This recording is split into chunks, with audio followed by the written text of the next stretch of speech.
jaajëfal lu baax a baax Pierre-Edouard Faye il est un peu coincé par les embouteillages. Peut-être il va nous rejoindre sur le plateau de moment à l'autre wala sax jënd de cours mais on va essayer peut-être d'aborder des questions d'actualité avec vous bien entendu parce que vous avez été candidat déjà déclaré mais après désistement pourquoi loolu bëgg nañu ko xam mais d'abord ginnaaw bu ñu la nuyuwee fàttali ne également que monsieur Sanoussi Diakité il est l'ancien directeur général de l'Office national de la formation professionnelle di ONFP mais également mettroon en place un projet boo xamante ni bëggoon nañu xam également aboutissement bi fan la tollu d'abord léegi yaa ngi doon suivre waxtaan bi ci association de consuméristes yi ñu gis ne que également tout le temps les questions reviennent encore muy situation wu askan bi seen nekkin yokkuteeg produits yi tey aussi ñu gis ne que beneen information tegu na muy marché d'intérêt national bi nga xam ne teg nañ ko Diamniadio tey jaaykatu légumes yeeg fruits yi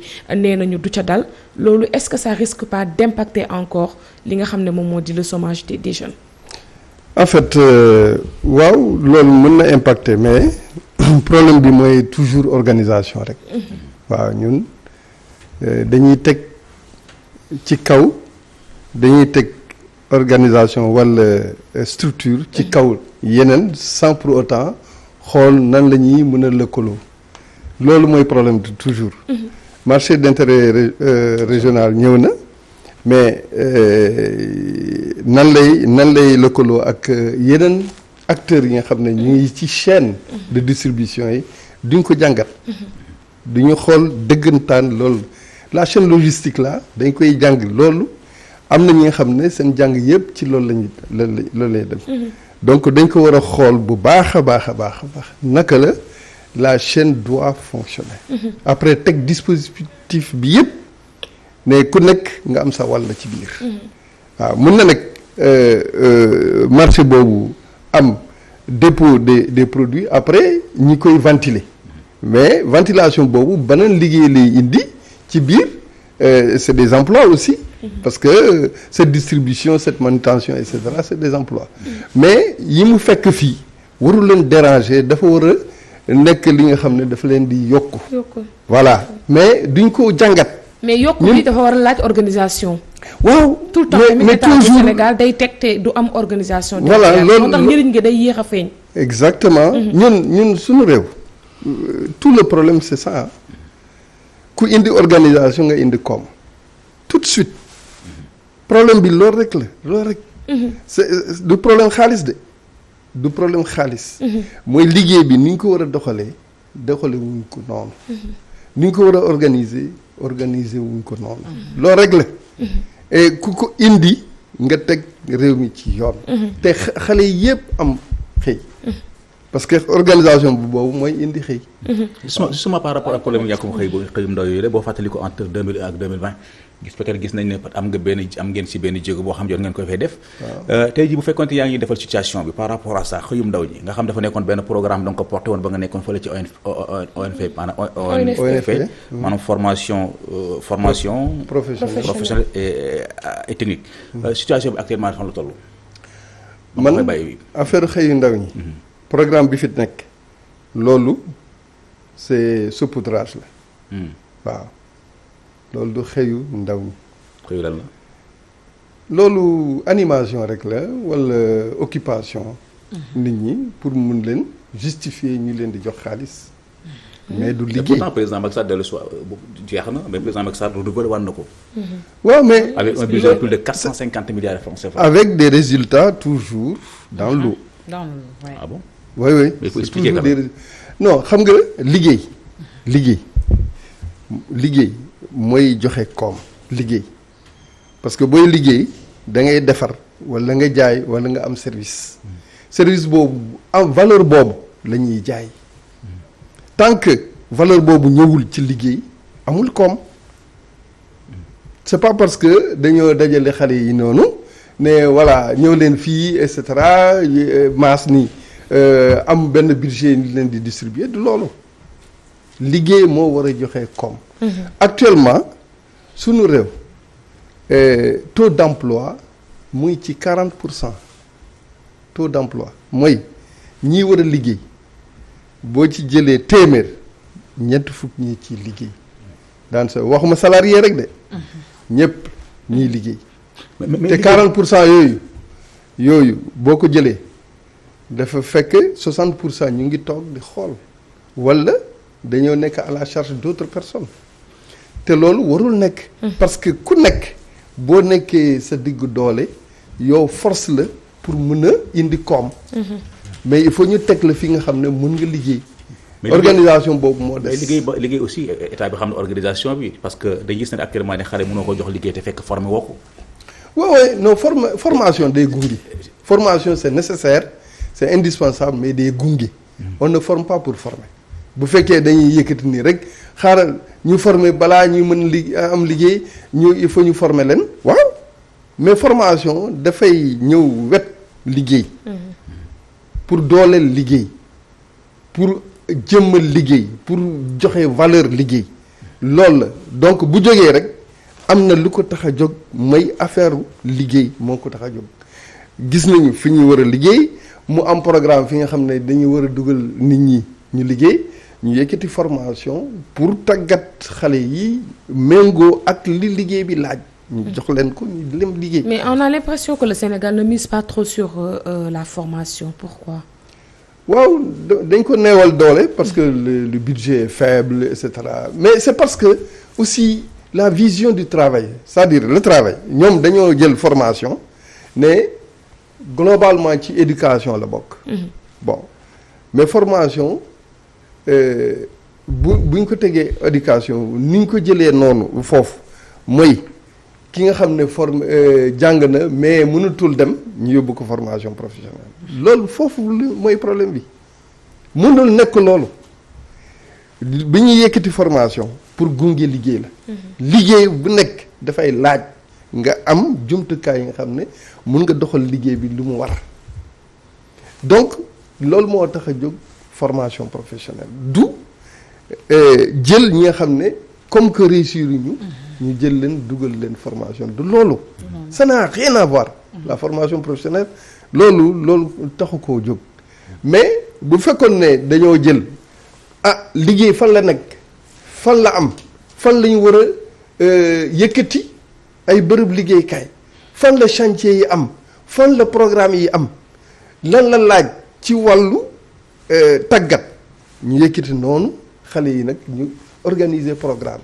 noonu lañ doon def ONFP mais bon c'était à l'échelle de l'ONFP alors que échelle état la war a nekk. tout l'état doit être organisé autour de ça. xam nga bi ñuy wax croissance économique sax nit ñi xamuñu ne emploi mooy joxe croissance économique. waaw du infrastructure yi ñuy jël c'est vrai que les pays développés bu ñuy bëgg a booster croissance dañuy yëkkati ay programme infrastructure ay chantier mais ñun fii suñu chantier yi du ñoo koy doxal donc ça ne crée pas de la valeur ajoutée dans l'emploi. Monsieur Diakité, ce que je voulais demander mooy gis nañ ne ci say kàddu ba tey le mot organisation di ciy ñëw di ñëwaat. naam yaa ngi woote pour état gën a amal organisation mais tamit est-ce que duñu souligner li nga xamante ne mooy volonté populaire parce que tey état bu Sénégal gis nañ ni mu ngi teg ay programmes certes. sotti nag sottiwul ñuy gis ni ki tamit ay projet dañ koy teg waaye li nga xam ne mooy population bi daanaka du ñu yomb a nangu. lu ci mel ni tey ji lu ñu jógee sànq par rapport ak jaaykat fruits et légumes yi. neneen du ci dal.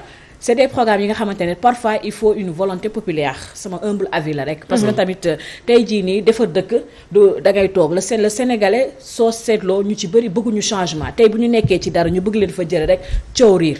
te pourtant coow am. te pourtant parfois il faut parfois faire des sacrifices pour construire un pays. oui il faut est-ce que tamit war ñu leen woo tamit ci loolu noonu ñu xool li nga xamante ne mooy côté positif yi nga xamante ne boo projet bu ñu mënti teg dina ko am waaye c'est pas juste ñoom ñuy xool seen propre intérêt. naam si pukus gi nga nekk da nga fay am ay millions tey ñu lay yóbbu fi nga xamante ne peut-être boo fa demee balaa nga fay am millions yi du yomb comme ni nga ko doon amee. tey tamit volonté populaire boobu mën nañu wax ni kii tamit dafa manqué. amul trop ci Sénégal. waaw volonté populaire mais l'État lan mooy rôle l'État. État s'occupe du bien-être du citoyen. loolu mooy sa mission. État. fii Sénégal dañoo bàyyi ku nekk di liggéeyal sa bopp di débrouiller du noonu un état c'est pas ça un état prend en charge l'organisation de la vie économique et sociale de tout le monde. loolu mooy état xam nga ñun suñu état nag fu mu jógee ak li mu war a nekk dañoo wuute. tout à fait. waaw parce que état bi dafay jógee ci. daa dem sax ba secteur informel la gën a dox sax. ben voilà secteur informel boo jëlee téeméer ñuy liggéey. pratiquement 97%. ñëpp secteur informel waaw seen liggéey. ñooñu ñan la dañoo jóg liggéeyal seen bopp. bu bañ toog noonu mais c'est vivoter. vivoter mais loolu jëmul kër. alors ci noonu sax demoon nga ba ne da ngay créer benn machine boo xam ne dafay defar décortiquer li nga xam ne moom moo di foñon pour mën a permettre ndaw ñi ñu mën a activer wu mais également gis seen bopp ci doxalinu réew mi rawatina mbay mu am solo mi projet boobu fan nga ci tollu monsieur Diakité. waaw projet boobu mu ngi dox de baax a baax. la machine à décortiquer le fognon yàgg na.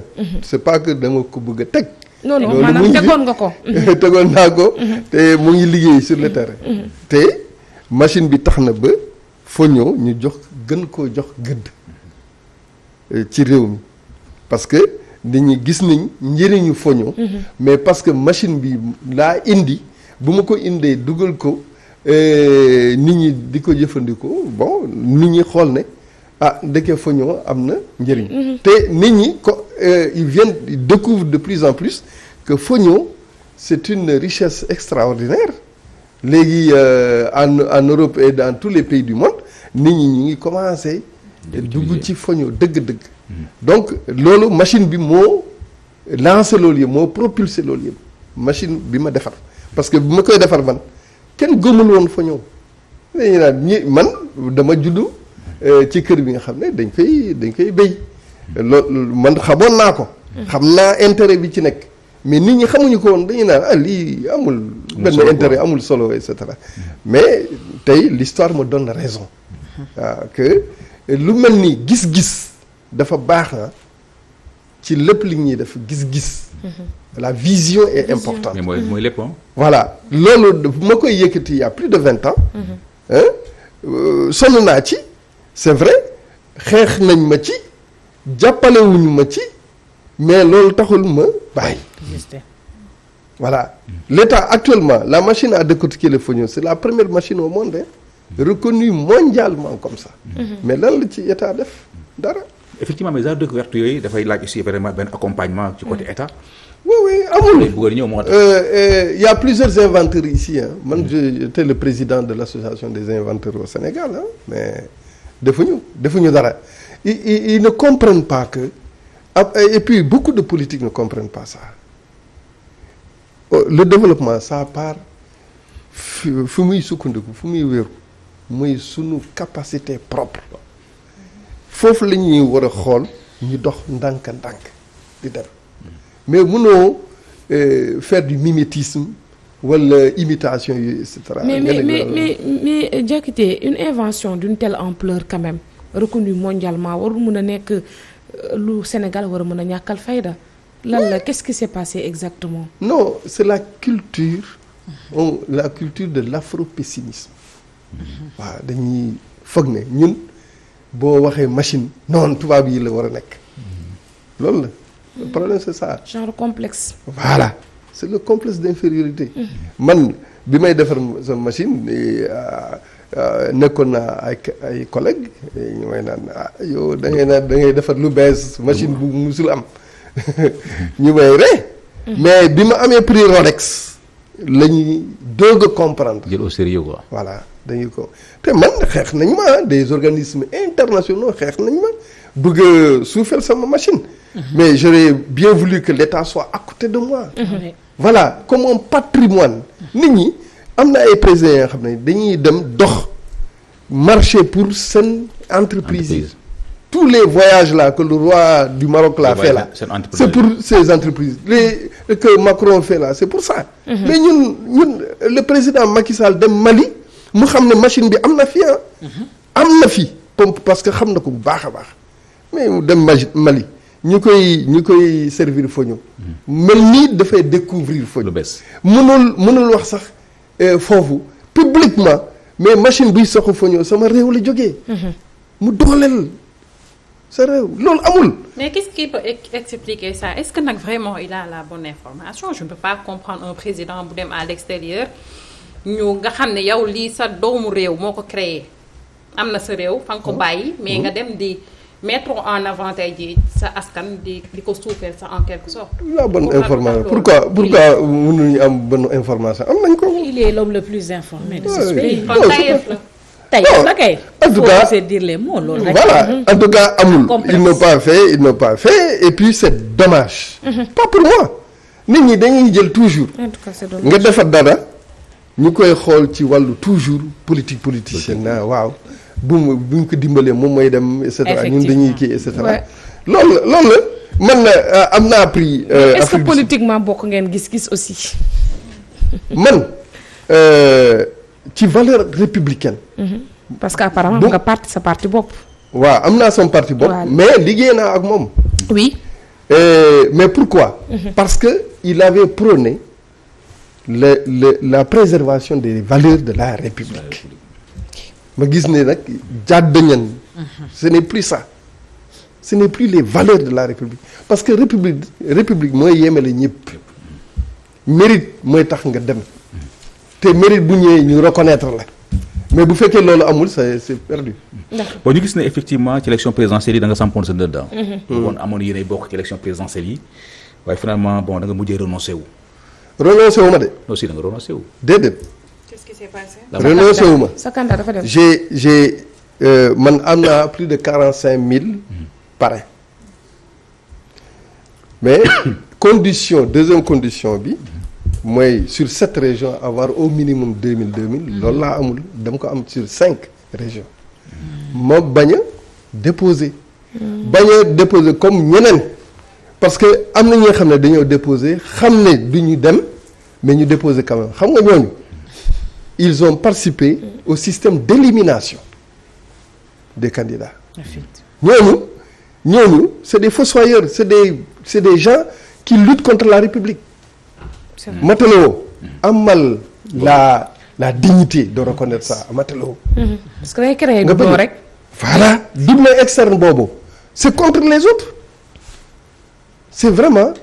c'est inadmissible c'est même fooye sunu kii. mais moo tax ñu waruñu tamit di tànn suñuy njiitu réew ci ay tirage au sort. parce que mën nga jël potentiel candidat def ko ci liste 93 ak wala 100 mu nekk 100. alors que ña ko jiitu ñëpp ay doublon lañ mérité wu ñu dem. non tirage au sort boobu c'est équitable mais c'est pas juste. oui. ah ça peut être équitable mais c'est pas juste. candidat yi tolluwuñ. voilà tolluwuñ doole. c'est pas juste te loolu système parrainage bi yëpp le principe est bon mais le mécanisme est mauvais. baaxul de li ñu fi teg baaxul. parce que informatique moo tànn. du parrain ñoo tànn de. non.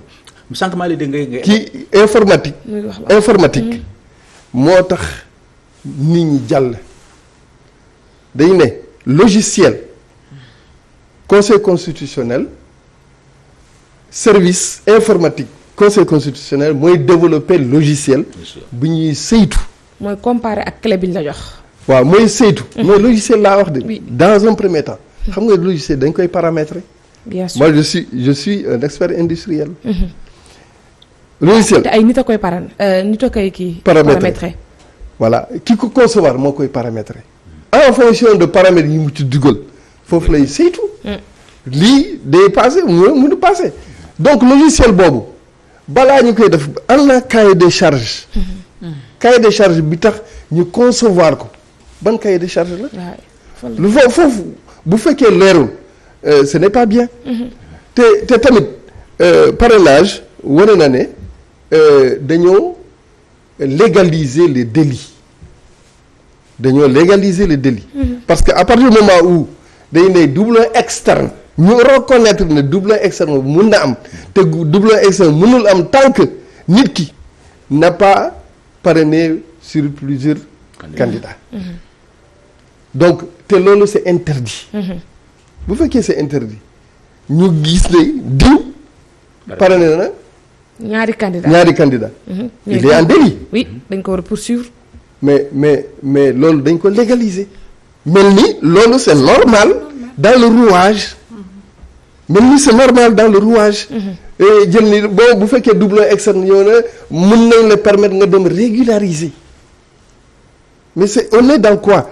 on est c'est le parrain qui compte. parrain bi mooy compter. fiche parrain le parrain bi nga xam ne moo parrainé moom la ñu war a xool ndax dëggantaan parrainé na. balaa ñuy naan est-ce que machine bi et cetera déedéet machine bi moo tànn fii. mooy tànn candidat yi. moo tànn candidat yi. machine moo tànn te machine jumtukaay la. j'ai fait une machine mais je ne mets pas la machine à ma place. déedéet machine la jumtukaay la te jumtukaay am na noo koy defaree. te tamit fii actuellement communication dafa baax. oui le conseil constitutionnel est constitué de sages. On n'en disconvient pas d'ailleurs cela leur est reconnu. Mais il y a les compétences techniques xam nga lu tax juge di woo expert mu saytul ko dara balaa muy mën a prononcer wu. parce que moom du expert. ok bokkoon nga ci candidat yi defoon recours par rapport à ça wala defa woon. non bokkuma. ok justement pas. man comme je n'ai pas atteint les 7 régions. J'ai pas déposé.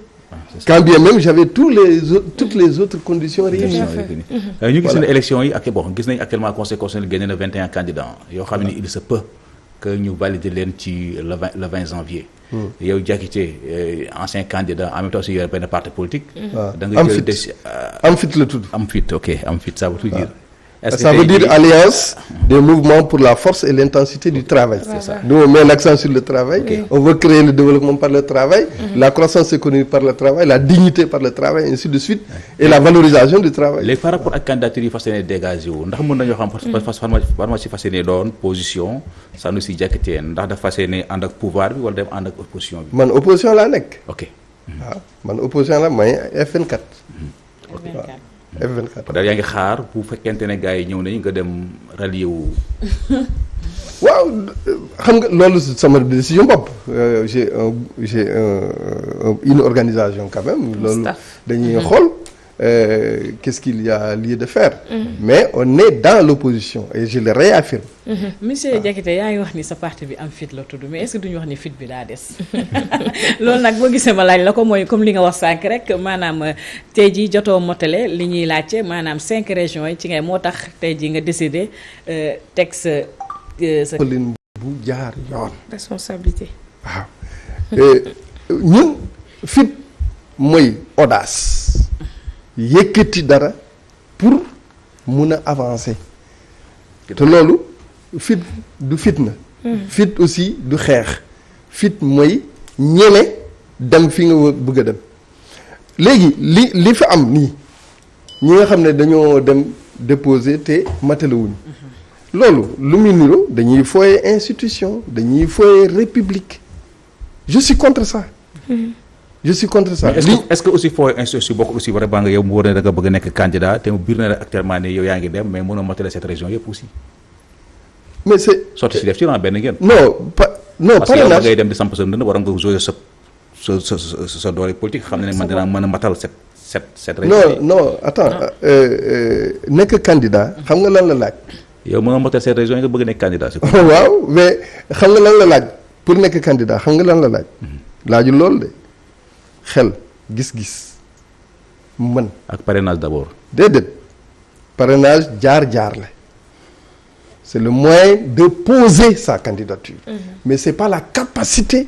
à être candidat non capacité yi. waaw mais loolu la nag pour nga mën a yëkkati loolu xam nga parrainage da ngay dem outil. nous on est allé faire le parrainage citoyen réel xam nga fii nii d'ailleurs le parrainage là ce qui est à découvrir d'ailleurs qu'il faut le dire on ne contrôle pas d'ailleurs les fiches de parrainage li ñuy contrôler mooy liste de parrainage loolu du parrainage c'est pas du parrainage c'est n'importe quoi mais ñun on a parcouru les régions on est allé discuter ñu am li ñu am ñun ñoo ko amal suñu bopp on n'a pas triché on ne me connaît pas tricheur et je suis aussi quelqu'un bi nga xam ne je respecte quand même certaines valeurs j'essaie de respecter certaines valeurs dugguma fooyewuma république te li ma bëgg a def liggéey Sénégal ci dëggu laa ko teg. mais lan moo tey dem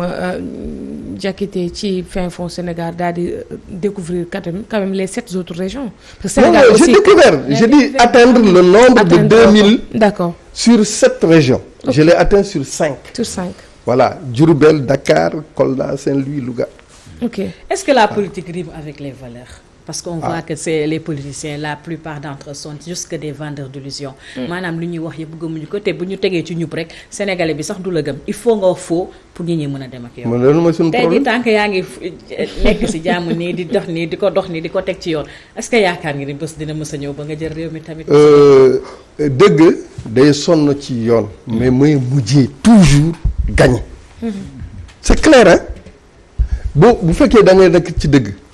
da ngay am patience persévérance ak audace loolu la mais yooyu yaay mujjee gagné c'est clair mais nit ñi nag dañoo yàkkamti bëgg a am tout de suite et cetera loolu on vit pas pour le pays on vit du pays c'est-à-dire bëgguñu servir pays bi dañoo bëgg a am des avantages des privilèges voilà dara yàggu fii dañuy dem fii da ko fii bàyyi c'est pas ça.